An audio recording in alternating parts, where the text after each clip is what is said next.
Estado, estamos aqui, está lotado hoje, né, Sena? É verdade, tudo bem, Rosa? Boa tarde. Tudo bem. Quase que eu não consigo ficar aqui, né? Mas deu tudo certo, fez né? um arranjo aqui, deu tudo certo. Estou mais pertinho aqui da Zezé de Lima. E como a Zezé já adiantou, a gente está dando sequência aqui à nossa série de entrevistas com candidatos que disputam a corrida eleitoral pelo governo de São Paulo. E quem está aqui nos estúdios da Band é o candidato do MDB, Paulo Scaff. Candidato, obrigado por ter aceito o nosso convite. Uma boa tarde para o senhor. Boa tarde, eu que agradeço e com muito prazer estou aqui. Obrigado pelo convite. É um prazer estar em Campinas mais uma vez também. Muito obrigado. Bom, inicialmente, a questão é o seguinte: o relatório da Polícia Federal que acaba de ser divulgado, que coloca como se fossem muito robustos os indícios de que o senhor teria recebido dinheiro da empreiteira Odebrecht. Eu imagino que o senhor já tenha respondido isso várias vezes, porque essa investigação não começou ontem, mas é a oportunidade de o senhor falar sobre esse ponto especificamente que saiu no jornal Estado de São Paulo hoje. Bom, primeiro eu queria dizer que em nenhum relatório diz que eu tenha recebido nada. Diz que existem indícios da minha campanha e que essa empresa teria pago ao marqueteiro algum valor. Coisa que eu não tenho nada a ver, é uma total falta de verdade, até porque esse marqueteiro e essa empresa mantêm relações diretas. E esse marqueteiro fez a minha e mais quase 20 campanhas entre 2010 e 2014. Então, todas as minhas doações foram oficiais, lançadas, aprovadas e tudo certinho. Então, não tenho nenhuma preocupação com nada disso, não. Agora, candidato, no depoimento, o Duda Mendonça, ele disse que ele teria recebido da Odebrecht 10 milhões e não 6 milhões, como a Polícia Federal apontou, e que esse dinheiro era da campanha do senhor de 2014. Eu repito o que eu acabei de dizer. Esse marqueteiro fez a minha mais quase 20 campanhas. É uma pessoa que não merece credibilidade depois de tudo que aconteceu de lá para cá. Tem interesse em falar coisas, não há prova de nada. E tanto é que é inconsistente que o relatório não fala nem em 6, fala em 5, outros falam em 6, outros falam em 3, outros falam que não teve, que não foi pago, outros é 10. Enfim, eu quero repetir. A minha campanha, todas as doações que eu recebi foram oficiais, lançadas, aprovadas, minhas contas foram aprovadas sem ressalvas. Enfim, e eu não tenho nada a temer em relação a isso, absolutamente. Bom, candidato, o senhor tem dito na propaganda eleitoral, em vários momentos, que o Senai, a gestão, né, do Senai e do SESI habilita o senhor a governar, que é uma experiência aí com o público. O senhor acredita mesmo que, tendo tido a experiência nessas duas organizações, o senhor, com isso, está apto para governar, que é a mesma coisa? Ô Zezé, em primeiro lugar, a minha experiência não é só os 13 anos, com muita honra, presidindo o SESI e o Senai de São Paulo, os últimos 4 anos presidindo o SEBRAE de São Paulo, presido há 13 anos a maior entidade do mundo que representa a indústria, a Fiesp, a Federação das Indústrias do Estado de São Paulo, bem como o CIESP, o Centro das Indústrias do Estado de São Paulo. Quando assumi a presidência da Fiesp, montei uma diretoria em diversas áreas, que a nível ministerial, pessoas ultra bem preparadas. Debatemos todos os tipos de problemas, enfrentei governos para redução de impostos, enfrentei os bancos para redução dos juros, tive uma vida empresarial de realizações concretas. Como presidente do SESI Senai, inaugurei mais do que uma centena de escolas de primeiro mundo, investi na educação, investi na formação profissional, investi no esporte, na cultura, enfim, programas de todos os tipos. E tenho uma vida limpa, uma vida respeitada. Enfim, se você não estou preparado para ser governador de São Paulo, quem é que estaria preparado? Com que formação? Qual o histórico que nós vemos? Essas pessoas que estão no governo há muitos anos, ou estão na vida pública há muitos anos e fizeram promessas que não cumpriram? Ou essas que deixaram o Estado de São Paulo com escolas que crianças frequentam e não aprendem nada, professores que não são respeitados, a falta total da segurança pública, nós observamos crack para todo lado, crime organizado, as nossas penitenciárias na mão do crime organizado, temos tráfico de droga. A cada hora 100 pessoas são roubadas ou furtadas no estado de São Paulo. Enfim, então eu creio que realmente o que a população quer é alguém que tenha uma formação, uma visão de resultados, que faça bem as pessoas e que mostrou durante toda a vida preocupação com as pessoas, uma vida decente, honesta e que faz as coisas como deve ser. Eu só quis pontuar, para mim é muito diferente você ter um Senai, você fazer gestão desses órgãos, você não tem que lidar com funcionário público, você admite, demite, impõe, desimpõe, uma realidade muito diferente, por exemplo, e não tem em qualquer serviço. Também, né? E não tem, né? É um outro mundo, é isso que eu quis pontuar. Se você me permitir, toda a burocracia de concorrências, você tem as mesmas. Você tem que fazer concorrências públicas, sim. Você tem que uma burocracia em cima disso. Não sobra dinheiro para ninguém, não. Eu aqui só na região de Campinas, são mais que 50 escolas nossas. Nós pegamos o SESI no início, quando eu assumi, tinha 150 escolas pequenas, sem condição de pôr ensino médio, ensino em tempo integral, enfim, esporte. Nós substituímos todas elas por escolas de primeiro mundo, tudo é proporcional. O orçamento da educação do SESI é 800 milhões de reais.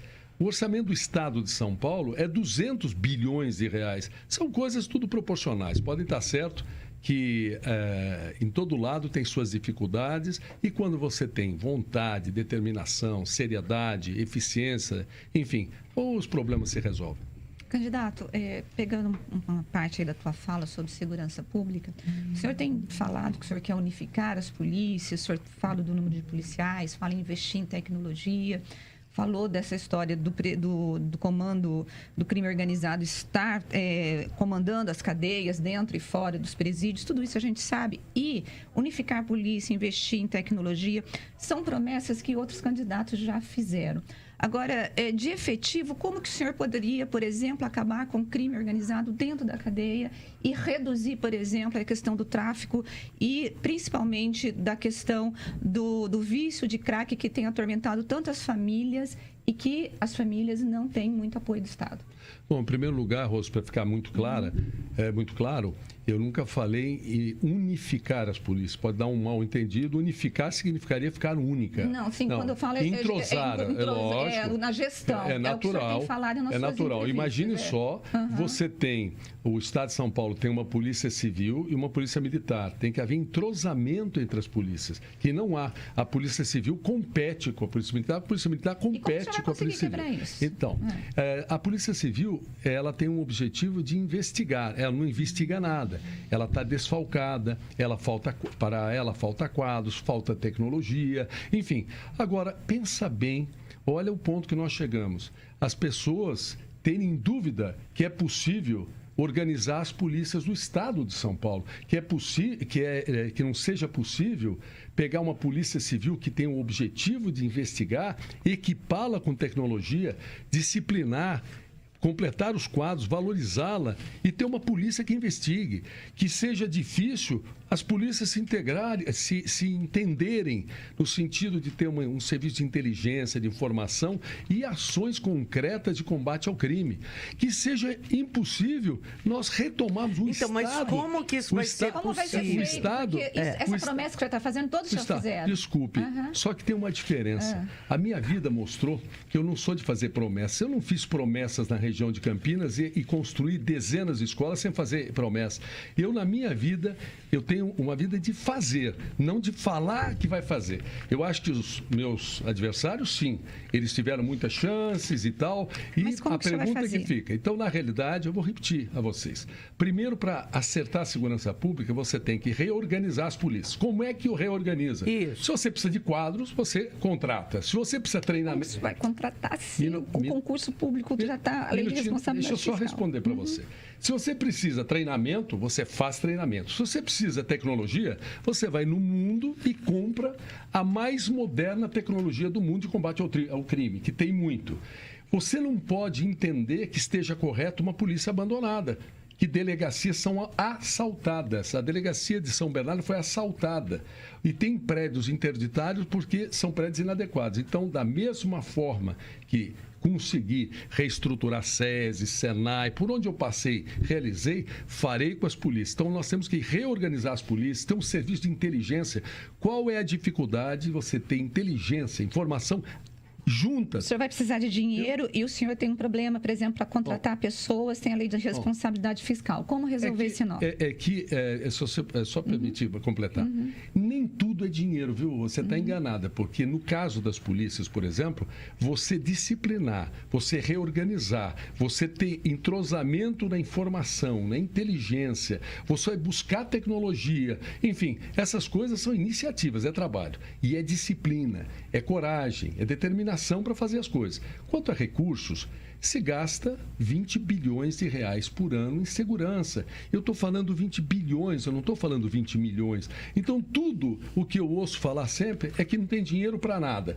Mas com 200 bilhões de reais de orçamento, pensar que não tem dinheiro para nada, a gente vê que quando é feito com seriedade, quando a gente vê escândalos que acontecem, a gente vê o tanto de dinheiro que tem. Então, na realidade, um trabalho sério e eficiente faz sim. Agora, vamos aos presídios. Dentro dos presídios tem um crime organizado dominando os presídios. Por quê? Há algum acordo. Então, é só acabar com o acordo. Não pode ter acordo. Você tem que enfrentar com responsabilidade o crime organizado. Eu, como governador, não aceito a ideia de fazer acordo com o bandido. E mais uma coisa. Como governador de São Paulo, você é uma liderança política. Eu vou sim a Brasília e vou mudar a lei. Acabar com saidinha, acabar com visitinha e acabar com esse negócio de redução de pena. É modernização da lei penal. Essas coisas precisam acontecer. Agora, se nós chegamos à conclusão, olha, nada disso dá para fazer, então nós vamos continuar com uma pessoa esfaqueada ou baleada por hora, uma mulher ou um menor violentado por hora, 100 pessoas roubadas ou furtadas por hora. Vamos continuar com crack em todo o estado, com crime organizado com de armas, drogas e as penitenciárias na mão dos bandidos. Não, isso não pode acontecer. Se eu tiver a oportunidade de ser governador de São Paulo, eu tenho convicção que eu vou enfrentar esse problema e nós vamos mudar e dar segurança de verdade para as pessoas. Então, a gente viu, né, falando sobre crime organizado, a gente viu uma onda no Nordeste, inclusive com ataques a ônibus, a gente viu em Santa Catarina. Sei que é uma briga de facções ferrenha que hoje existe e que a principal nasceu aqui e não foi combatida a contento. Mas o senhor acha que não foi combatida, tipo, porque o governador Geraldo Alckmin que estava, ou Márcio França que está lá, eles gostam de bandido, assim? O senhor imagina que possa haver algum outro tipo de problema para eles não terem levado isso a ferro e fogo? Ou não, assim? Foi mau caratismo mesmo? Não, eu não estou falando de mau caratismo. Mas a mesma pergunta eu faria. São Paulo não ter segurança pública? E por que as escolas do Estado também, as crianças não aprendem? Por que a última avaliação, São Paulo ficou lá para baixo? Por que o serviço de saúde não tem eficiência? Por que uma porção de coisas? Por que existem obras prometidas há décadas? Eu estive, por exemplo, em Santos esses dias. Tem uma ponte lá que une Santos agora, já que, na verdade, o projeto certo é um túnel, tem 50 anos de promessa. Então, as razões são as mesmas. Eu acho que é uma visão diferenciada. Eu, pelo menos, estou acostumado a enxergar o problema e procurar a solução real e perseguir essa solução, mesmo que politicamente seja bom ou não seja bom, o que eu quero é resultado para as pessoas. A começar, por exemplo, com as equipes. Os governos vão, na época da campanha, fazem coligações. Aí se unem a uma porção de partidos e depois quem monta o governo são os partidos. O governador, ele é governador, mas não governa. É diferente comigo. Eu não aceitei coligação nenhuma. Se ganhar a eleição, se for da vontade de Deus e decisão do eleitor de São Paulo, a partir de janeiro do ano que vem, no primeiro dia do meu mandato, eu vou escolher a melhor equipe para São Paulo, pessoas sérias, competentes. O PMDB vai deixar o senhor fazer isso? Porque o PMDB é tido como um dos partidos mais fisiológicos que tem. Certo. Ele vai deixar o senhor fazer isso? Olha, eu tive a oportunidade, vamos ver os fatos reais. Eu me lembro a última vez que vim aqui, salvo engano, vocês me perguntaram, mas o MDB vai deixar o senhor sair candidato? Dizem que o senhor vai ser candidato a senador. Eu falei, não, eu serei candidato a governador e sou candidato a governador. Eu escolhi como minha vice uma tenente-coronel, aliás, que comanda Jundiaí, agora está licenciada, e comandou 2 batalhões de Campinas. Tenente-coronel Carla. O MDB, dentro desse espírito, desse caminho, então seria um político. É uma tenente-coronel. Pela primeira vez na história de São Paulo, uma policial mulher é vice-governadora. Convidei, numa das vagas do Senado, uma psicóloga, uma mulher negra, pela primeira vez do Estado também, é a Cidinha. É fantástico, eu digo a vida às pessoas mais carentes. O Marcelo Barbieri na outra vaga do Senado. Então, as coisas, e vou montar, e não aceitei coligação, eu vou montar um grande governo com gente competente e séria. Candidato Paulo Scaff, candidato a governador de São Paulo pelo MDB. Muito obrigado por ter aceito o nosso convite. Obrigado pela entrevista. Uma boa tarde para o senhor. Boa tarde a todos os ouvintes e muito obrigado a todos vocês. Obrigada.